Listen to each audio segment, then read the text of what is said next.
Quand Jésus-Christ revêtit la nature humaine, il se lia à l'humanité par des liens qu'aucune puissance, sauf la volonté de l'homme lui-même, ne peut rompre.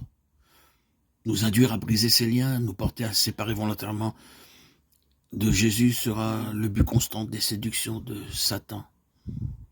C'est sur ce point que nous avons besoin de veiller, de combattre, de prier, afin que rien ne nous amène à choisir un autre maître, ce que nous sommes toujours libres de faire. Si nous avons les yeux constamment fixés sur Jésus, il nous gardera.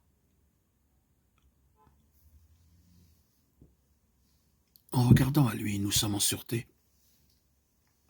Rien ne peut nous arracher de sa main. En le contemplant sans cesse, nous sommes transformés en la même image de gloire en gloire par le Seigneur, l'Esprit. 2 Corinthiens 3,18. C'est ainsi que les premiers disciples parvinrent à la ressemblance du Sauveur. Quand ils entendirent ces paroles, ils sentirent qu'ils avaient besoin de lui. Ils le cherchèrent, le trouvèrent et le suivirent. Ils vécurent avec lui à la maison, à table, dans les champs, comme des élèves avec leur maître recevant chaque jour les vérités qui tombaient de ses lèvres.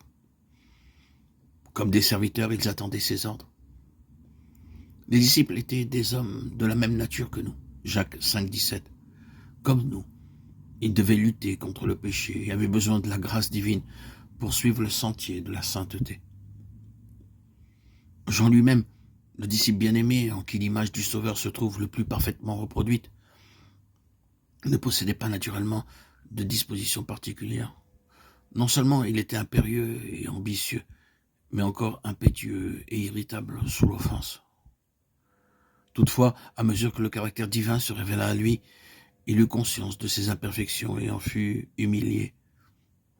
La force et la patience, la puissance et la tendresse, la majesté et la douceur qu'il contemplait dans la vie quotidienne du Fils de Dieu remplissaient son cœur d'admiration et d'amour. Jour après jour, son âme était attirée vers lui, et le moi absorbé par l'amour de son maître. Son caractère susceptible et ambitieux céda à la puissance de Jésus. Son cœur fut changé par l'influence régénératrice du Saint-Esprit. L'amour du Sauveur transforma son caractère. C'est là le résultat certain de l'union avec Jésus. Il renouvelle tout l'être de celui dans le cœur duquel il habite. Son esprit, son amour touchent le cœur, subjugue l'âme et élève les pensées et les désirs vers le Dieu du ciel.